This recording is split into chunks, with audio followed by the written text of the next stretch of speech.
Everyone, आप सबका स्वागत है आपके अपने YouTube channel make future with science में। हमने इससे पीछे वाले वीडियो में साइंस के अंदर कुछ रासायनिक अभिक्रियाओं के बारे में अध्ययन किया था, जिसके अंदर हमने संयोजन अभिक्रिया और वियोजन अभिक्रिया के कुछ प्रकार जैसे ऊष्मा वियोजन या प्रकाश वियोजन या विद्युत वियोजन अभिक्रियाओं का अध्ययन किया था और उनके क्रियाकलापों के बारे में भी पढ़ा था। आज अपन उसी अभिक्रियाओं के प्रकार को आगे कंटिन्यू करते हैं और एक नए अभिक्रिया का प्रकार है जिसका नाम है विस्थापन अभिक्रिया। नया अभिक्रिया का हमारे पास में प्रकार है विस्थापन अभिक्रिया। विस्थापन अभिक्रिया को एक अन्य नाम से भी जानते हैं कि इस अभिक्रिया को एक विस्थापन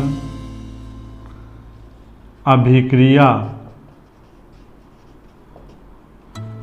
भी कहते हैं। यानी विस्थापन जो अभिक्रिया है उसको एक विस्थापन अभिक्रिया के नाम से भी जाना जाता है। इसकी परिभाषा क्या होगी कि ऐसी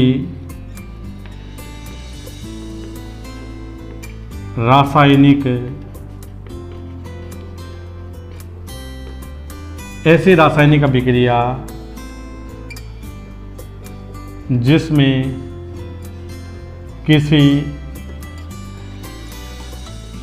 किसी यौगिक के अणु के किसी परमाणु या समूह के स्थान पर कोई दूसरा परमाणु या समूह आ जाता है, उसे विस्थापन अभिक्रिया कहते हैं। एक अन्य परिभाषा भी हो सकती है और कि ऐसी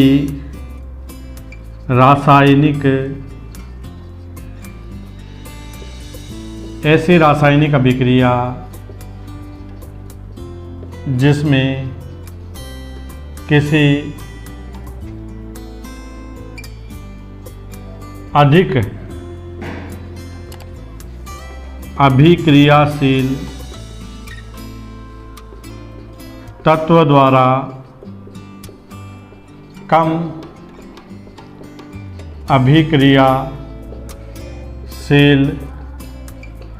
तत्व को विस्थापित करना विस्थापन अभिक्रिया कहलाती है। दो प्रकार की परिभाषा है कि ऐसी रासायनिक अभिक्रिया जिसमें किसी यौगिक के अणु के किसी परमाणु या समूह के स्थान पर कोई दूसरा परमाणु या समूह आ जाता है तो ऐसी रासायनिक अभिक्रिया विस्थापन अभिक्रिया है। या अपन इसको ऐसे कह सकते हैं कि किसी अधिक अभिक्रियाशील तत्व को किसी निम्न अभिक्रियाशील तत्व के द्वारा विस्थापित कर दिया जाता है तो यह अभिक्रिया क्या कहलाती है? विस्थापन अभिक्रिया कहलाती है। जैसे इसका उदाहरण है, जैसे एक रासायनिक अभिक्रिया है कि जिंक है, इसकी अभिक्रिया मैंने सल्फ्यूरिक अम्ल H2SO4 के साथ करवाई तो अभिक्रिया करवाने पर इसके अंदर उत्पाद बनता है, जिंक सल्फेट बनता है और हाइड्रोजन गैस है वो उसमें से बाहर निकल जाती है। इस अभिक्रिया में क्या है कि ये जो सल्फ्यूरिक अम्ल है वो क्या है कि किसी यौगिक, यानी ये एक यौगिक है और इस यौगिक में किसी अणु या परमाणु या उसके समूह के स्थान पर इसके अंदर जो हाइड्रोजन परमाणु हैं, इस परमाणु को किसके द्वारा, जिंक के द्वारा यहाँ से हटा करके इसके स्थान पर जिंक आ जाता है और हाइड्रोजन को बाहर निकाल दिया जाता है। तो ऐसी रासायनिक अभिक्रिया क्या कहलाती है? विस्थापन अभिक्रिया कहलाती है। या इसको अपन एक सारणी है वो आप लोगों के सामने बनाई हुई है। इस सारणी के अंदर मैंने कुछ अभिक्रियाशीलता के क्रम के आधार पर इनको लिख करके दिखाया है कि इसके अंदर नीचे से ऊपर की ओर जाते हैं, जैसे पोटेशियम है, sodium, calcium, magnesium, aluminium, zinc, iron, lead, hydrogen, copper, mercury, silver और गोल्ड है। इसके अंदर गोल्ड से लेकर के पोटेशियम के ऊपर पोटेशियम तक जाते हैं तो अभिक्रियाशीलता का क्रम बढ़ता है और ऊपर से नीचे की ओर आने पर अभिक्रियाशीलता का क्रम है वो घटता है। इसका मतलब है पोटेशियम है वो सर्वाधिक अभिक्रियाशील प्रकृति का तत्व है और जो गोल्ड है वो सबसे कम क्रियाशील प्रकृति का तत्व है। तो इसके अंदर जो रासायनिक अभिक्रिया लिखी हुई है इसके अंदर जो जिंक है और जो हाइड्रोजन है इन्हीं का आपस में विस्थापन हो रहा है। तो देखिए कि जो जिंक है वो इस हाइड्रोजन से ऊपर है, तो इस हाइड्रोजन की तुलना में जिंक की अभिक्रियाशीलता का मान क्या है? अधिक है। और जिंक की अभिक्रियाशीलता का मान अधिक है और हाइड्रोजन की अभिक्रियाशीलता का मान कम है। तो अधिक अभिक्रियाशील तत्व क्या करता है? किसी निम्न अभिक्रियाशील तत्व को विस्थापित कर देता है। यानी ये जिंक क्या करेगा? इस हाइड्रोजन को यहाँ से विस्थापित कर देगा और क्या बन जाएगा? जिंक सल्फेट बनेगा और हाइड्रोजन गैस से निकल जाएगी। ऐसा एक उदाहरण और ले सकते हैं अपन, जैसे दूसरा उदाहरण है Fe प्लस CuSO4। Fe है वो आयरन है, CuSO4 है वो कॉपर सल्फेट है। अगर इनकी आपस में अभिक्रिया करवाई जाती है तो आयरन है उसकी कॉपर की तुलना में जो कॉपर है वो आयरन की तुलना में कम अभिक्रियाशील है, इसलिए आयरन क्या करेगा? कॉपर को विस्थापित कर देगा। तो क्या बनेगा? आयरन सल्फेट बनेगा यानी फेरस सल्फेट बन जाएगा और इसमें से कॉपर धातु है वो मुक्त हो जाती है। तो इस प्रकार की जो रासायनिक अभिक्रिया होती है जिसमें किसी यौगिक में से किसी अणु के किसी परमाणु या समूह के स्थान पर कोई दूसरा परमाणु या समूह आ जाता है, या अपन इसको कह सकते हैं कि अधिक अभिक्रियाशील तत्व के द्वारा किसी निम्न अभिक्रियाशील तत्व को उसके यौगिक में से उसको विस्थापित कर दिया जाता है, तो ऐसी रासायनिक अभिक्रिया क्या कहलाती है? विस्थापन अभिक्रिया कहलाती है। इसको अपन एक विस्थापन क्यों कहते हैं? क्योंकि किसी एक ही परमाणु के द्वारा किसी एक ही परमाणु या समूह का विस्थापन किया जाता है, इसलिए इस अभिक्रिया को क्या कहते हैं? विस्थापन अभिक्रिया कहा जाता है। एक बार वीडियो को पॉज कीजिए और इसका एक स्क्रीनशॉट ले लीजिए। अब इसके आगे जो दूसरा अभिक्रिया का प्रकार है वो हमारे पास में है द्विविस्थापन अभिक्रिया। इन रासायनिक अभिक्रियाओं के क्रियाकलाप भी है। इन क्रियाकलापों के बारे में इससे आगे आने वाला जो वीडियो होगा उसमें अपन उनके क्रियाकलापों के बारे में अध्ययन करेंगे। आज अपन अभिक्रियाओं के प्रकार के बारे में अध्ययन करने वाले हैं। इससे आगे आने वाला वीडियो आएगा जिसके अंदर इनके कुछ क्रियाकलाप दे रखे हैं, उन क्रियाकलापों के बारे में अपन अध्ययन करेंगे। अब इसके बाद में जो नई रासायनिक अभिक्रिया है जिसका नाम है द्विविस्थापन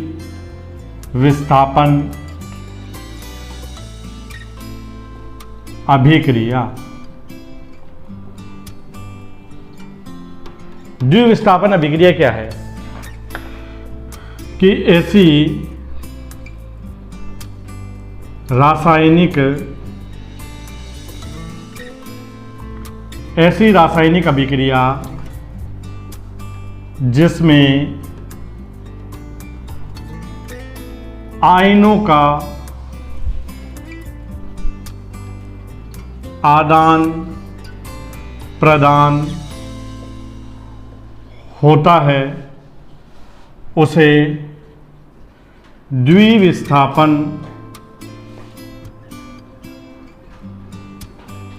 अभिक्रिया कहते हैं। इसको एक संकेत के द्वारा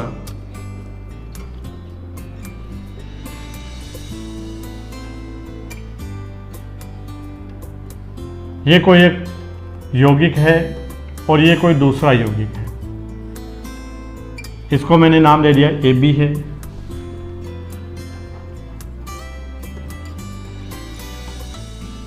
और ये एक CD यौगिक है।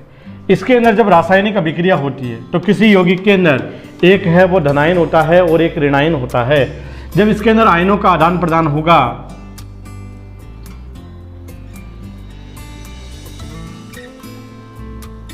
तो आयनों का आदान प्रदान होगा तो ए से बी अलग हो जाएगा, सी से डी अलग हो जाएगा। ए है वो डी के साथ में, बी है वो सी के साथ में कंपाउंड बनाता है, तो ए के साथ में डी बनाता है और सी के साथ में बी बनाता है।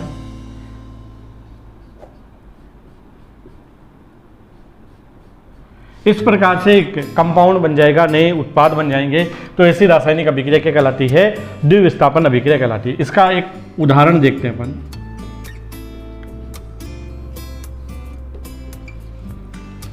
कि एक रासायनिक अभिक्रिया है जिसके अंदर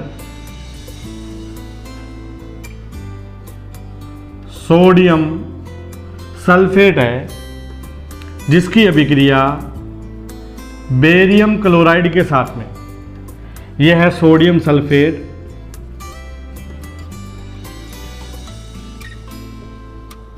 इसकी अभिक्रिया बेरियम क्लोराइड के साथ करवाते हैं। तो जो सोडियम सल्फेट है उसके अंदर क्या है? एक तो सोडियम आयन है और एक सल्फेट आयन है। इसी प्रकार से बेरियम के अंदर है एक बेरियम आयन है और एक क्लोराइड आयन है। अब इनमें जब रासायनिक अभिक्रिया होगी तो क्या होगा कि सोडियम सल्फेट का जो धनायन है वो किसके साथ में? बेरियम सल्फेट का जो ऋणायन है क्लोराइड उसके साथ में, और जो बेरियम है धनायन है वो सोडियम सल्फेट के अंदर जो सल्फेट आयन ऋणायन है इसके साथ में आपस में अभिक्रिया करेगा और नए कंपाउंड बना देगा। तो सोडियम है वो क्लोरीन के साथ में अभिक्रिया करके क्या बनाता है? सोडियम क्लोराइड बना देता है, और बेरियम है वो सल्फेट के साथ में अभिक्रिया करके बेरियम सल्फेट बना देता है। इस प्रकार से इनकी एक रासायनिक अभिक्रिया संपन्न होती है। तो इनके अंदर क्या हो रहा है? इनके धनायन और ऋणायन है वो आपस में क्या हो रहे हैं? चेंज हो रहे हैं, इनका आदान प्रदान हो रहा है एक दूसरे में। तो ऐसी रासायनिक अभिक्रिया क्या कहलाती है? द्विविस्थापन रासायनिक अभिक्रिया कहलाती है। यहाँ पर जो लिखी हुई रासायनिक समीकरण है वो एक प्रकार से असंतुलित रासायनिक समीकरण है। अपन इसको क्या करते हैं? संतुलित करते हैं। तो संतुलित करने के लिए सबसे पहले इनको एक बॉक्स में लिख दिया जाता है ऐसे, ताकि इनके अणुसूत्र में हमें किसी भी प्रकार का कोई परिवर्तन न करना पड़े।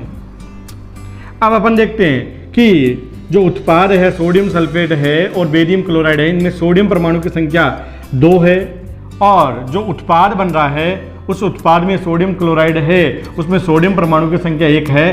तो इसको मैं 2 से मल्टीप्लाई कर देता हूं तो सोडियम परमाणु की संख्या 2 हो जाएगी दोनों तरफ। तो सोडियम क्या हो जाएगा? संतुलित हो जाएगा। इसी प्रकार से सल्फेट है उसका एक जो अणु है वो उपस्थित है, और जो उत्पाद है उसमें भी सल्फेट है उसका एक अणु उपस्थित है। तो ये भी क्या है? दोनों तरफ संतुलित है। बेरियम है उसका 1 परमाणु है, उत्पाद में भी 1 परमाणु है। क्लोरीन के 2 परमाणु हैं और उत्पाद है उसमें भी सोडियम है, तो सोडियम 2 से गुणा है तो क्लोरीन भी 2 से गुणा है, तो क्लोरीन के भी 2 परमाणु हैं। तो इस प्रकार से ये रासायनिक समीकरण क्या हो जाएगी? संतुलित हो जाएगी। तो ये क्या है? एक द्विविस्थापन रासायनिक अभिक्रिया का उदाहरण हो सकता है। इस अभिक्रिया में जो एक उत्पाद बन रहा है, जिस उत्पाद के रूप में बेरियम सल्फेट प्राप्त होता है, किसी भी रासायनिक अभिक्रिया में अगर बेरियम सल्फेट प्राप्त होता है तो वह हमेशा एक अवक्षेप के रूप में प्राप्त होता है। और इसका अवक्षेप कैसा आता है? श्वेत रंग का अवक्षेप आता है। तो ये एक द्विविस्थापन अभिक्रिया होने के साथ साथ एक अवक्षेपण अभिक्रिया भी हो सकती है। इसी प्रकार से इसका एक उदाहरण और लेते हैं, जैसे अम्ल और क्षार की रासायनिक अभिक्रिया भी द्विविस्थापन अभिक्रिया का उदाहरण हो सकती है। एक अम्ल के रूप में हाइड्रोक्लोरिक अम्ल लेते हैं और एक क्षार के रूप में अनियोज सोडियम हाइड्रोक्साइड लेते हैं और उनकी आपस में रासायनिक अभिक्रिया करवाते हैं। तो सोडियम क्लोराइड है, इसमें हाइड्रोजन है वो प्लस है, क्लोरीन है वो माइनस है, सोडियम है वो प्लस है, हाइड्रोक्साइड आयन है वो माइनस है। तो इसका प्लस है वो इसके माइनस के साथ में और इसका माइनस है वो इसके प्लस के साथ में। आयनों का आदान प्रदान होगा और क्या बनेगा? NaCl बनेगा और जल बनेगा। तो इस प्रकार से अब इस रासायनिक अभिक्रिया में देखो, हाइड्रोजन के अभिकारक में 1 और 1 2 परमाणु हैं, उत्पाद में भी 2 है। क्लोरीन का 1 परमाणु है, 1 है। सोडियम का 1 है, 1 है। ऑक्सीजन का 1 है, 1 है। तो अभिकारक और उत्पाद दोनों में परमाणु की संख्या समान है। तो ये क्या है? एक संतुलित रासायनिक समीकरण है। तो ये दोनों किसके उदाहरण हो सकते हैं? एक द्विविस्थापन अभिक्रिया के उदाहरण हो सकते हैं। तो एक बार वीडियो को पॉज कीजिए और इसका एक स्क्रीनशॉट ले लीजिए।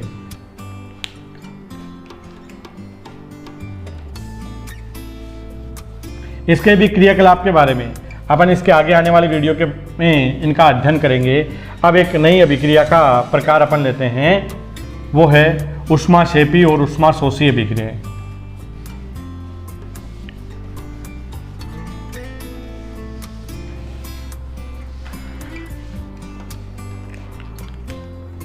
आगे वाली अभिक्रिया का प्रकार है ऊष्माक्षेपी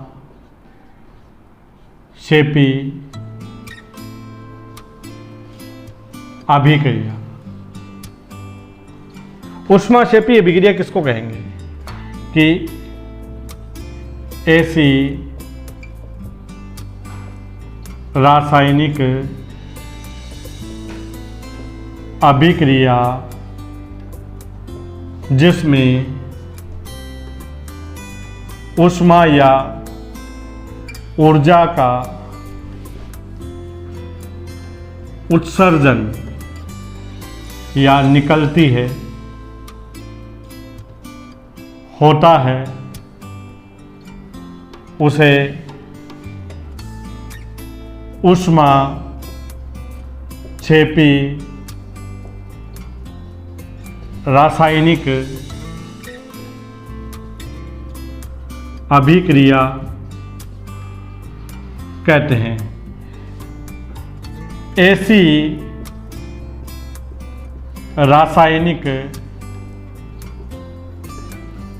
अभिक्रिया में ऊष्मा शब्द को उत्पाद के साथ प्लस यानी धन चिन्ह लगाकर लिखा जाता है। जैसे एक अभिक्रिया है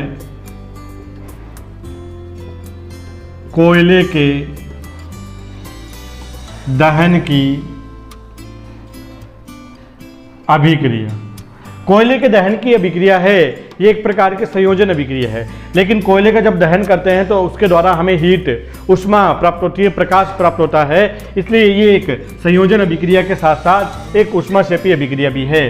कोयले का अर्थ है कार्बन, और किसी वस्तु को जलाने के लिए किसकी आवश्यकता होती है? ऑक्सीजन की आवश्यकता होती है। दहन करने पर क्या बनेगा? कार्बन डाइऑक्साइड बनेगा, और साथ ही साथ इसके अंदर क्या मुक्त होगी? ऊष्मा मुक्त होगी।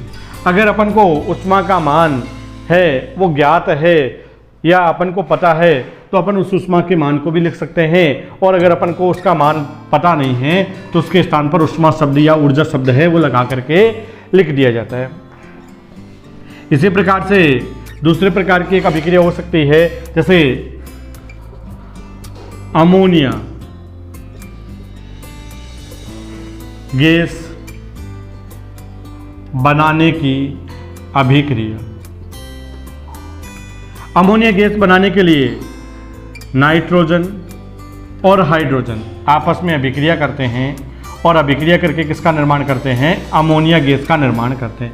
इसमें अभिकारक में नाइट्रोजन परमाणु की संख्या 2 है, उत्पाद में 1 है तो इसको 2 से मल्टीप्लाई करेंगे। हाइड्रोजन की 2 है, उत्पाद में कितने हैं? 6, तो इसको 3 से मल्टीप्लाई करेंगे, तो इस प्रकार से एक समीकरण क्या हो जाएगी? संतुलित हो जाएगी। अमोनिया गैस बनाने के लिए किसका उपयोग किया जाता है? आयरन चूर्ण और मोलिब्डेनम का उपयोग किया जाता है। इन उत्प्रेरकों की उपस्थिति में अमोनिया का निर्माण है वो शीघ्रता से होता है। तो ऐसी रासायनिक अभिक्रिया के अंदर इस अभिक्रिया में भी क्या होती है? ऊष्मा उत्सर्जित होती है, तो प्लस ऊष्मा लिख करके दर्शाया जाता है। तो इस प्रकार की रासायनिक अभिक्रिया क्या है? एक प्रकार की ऊष्माक्षेपी अभिक्रिया है, जिन अभिक्रियाओं में क्या होता है? ऊष्मा या ऊर्जा का क्या होता है? उत्सर्जन होता है। यह अभिक्रिया है, उसके दौरान जो उत्पाद बनते हैं तो उस उत्पाद में ऊष्मा बाहर निकलती है, तो ऐसी रासायनिक अभिक्रिया क्या कहलाती है? ऊष्माक्षेपी रासायनिक अभिक्रिया कहलाती है। तो एक बार वीडियो को पॉज कीजिए और इसका एक स्क्रीनशॉट ले लीजिए। इसके अंदर एक उदाहरण और भी हो सकता है, जैसे श्वसन एक ऊष्माक्षेपी अभिक्रिया है। श्वसन है जब हमारे द्वारा भोजन ग्रहण किया जाता है, भोजन का पाचन होता है, भोजन के रूप में जो अपन कार्बोहाइड्रेट ग्रहण करते हैं तो उसका पाचन होता है, वो छोटे छोटे अणुओं में टूटता है, तो किसका निर्माण होता है? ग्लूकोज का निर्माण होता है। ग्लूकोज का अणुसूत्र होता है C6H12O6। और जब हमारे द्वारा श्वसन के द्वारा जो ऑक्सीजन ग्रहण की जाती है तो एक ग्लूकोज को अणु को तोड़ने के लिए 6 ऑक्सीजन परमाणुओं की आवश्यकता होती है। और जब ये इसको तोड़ता है तो किसका? कार्बन डाइऑक्साइड, जल बनेगा और उसमें ऊष्मा या ऊर्जा बाहर निकलती है, जो हमारे शरीर में होने वाली विभिन्न प्रकार की उपापचयी क्रियाओं को संपन्न करने में सहायता करती है। यहाँ कार्बन परमाणु की संख्या 6 है या 1 है तो इसको 6 से गुणा कर देंगे। हाइड्रोजन परमाणु की संख्या 12 है या 1 है, इसको 6 से गुणा कर देंगे। अब देखो ऑक्सीजन परमाणु की संख्या कितनी है? 6 और 12 18, तो यहाँ 12 और 6 18। तो इस प्रकार से अभिकारक और उत्पाद दोनों के अंदर क्या है? सभी प्रकार के परमाणु की संख्या समान है। तो ये क्या है? एक संतुलित रासायनिक समीकरण है। एक बार पुनः वीडियो को पॉज करके इसका एक स्क्रीनशॉट लीजिए। अब अपन एक अभिक्रिया के बारे में और अध्ययन करते हैं। वो अभिक्रिया का प्रकार है ऊष्मा शोषी अभिक्रिया। ऊष्मा शोषी अभिक्रिया है वो ऊष्मा क्षेपी अभिक्रिया के ठीक विपरीत प्रकार की अभिक्रिया होती है।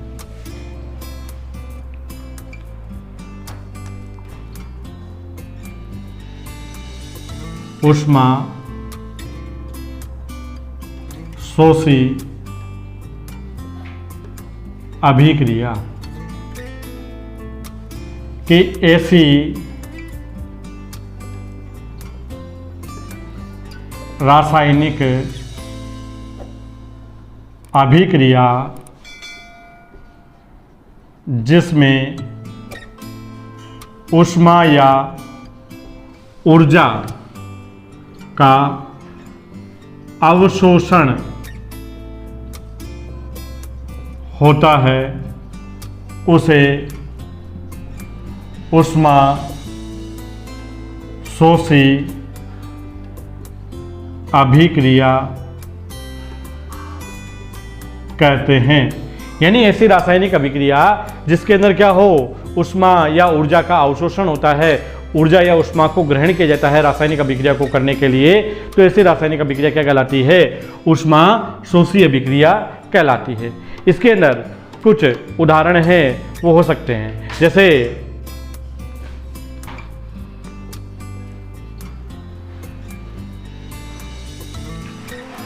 नाइट्रस ऑक्साइड है, उसके निर्माण की अभिक्रिया होती है कि नाइट्रोजन की अभिक्रिया है, अगर वो ऑक्सीजन के साथ में करवाई जाती है तो नाइट्रस ऑक्साइड NO, जिसको नाइट्रस ऑक्साइड गैस कहते हैं, का निर्माण होता है। तो ये क्या है? एक ऊष्मा क्षेपी अभिक्रिया है। अगर ऐसी रासायनिक अभिक्रिया लिखी जाती है, इन अभिक्रियाओं में क्या किया जाता है? उत्पाद के साथ ऊष्मा या ऊर्जा के शब्द को माइनस यानी ऋण चिन्ह लगाकर लिखा जाता है, यानी माइनस ऊष्मा, क्योंकि इस अभिक्रिया में ऊष्मा का क्या किया जाता है? अवशोषण किया जाता है। अब इसको संतुलित करते हैं। यहाँ नाइट्रोजन के परमाणु की संख्या 2 है, इधर 1 है। यहाँ ऑक्सीजन परमाणु की संख्या 2 है, इधर भी 2 हो गई। तो अभिकारक और उत्पाद दोनों में जो परमाणु की संख्या समान है, तो ये क्या है? एक संतुलित रासायनिक समीकरण होगी। इसी प्रकार से एक अभिक्रिया और हो सकती है, जैसे फास्फोरस पेंटाक्लोराइड।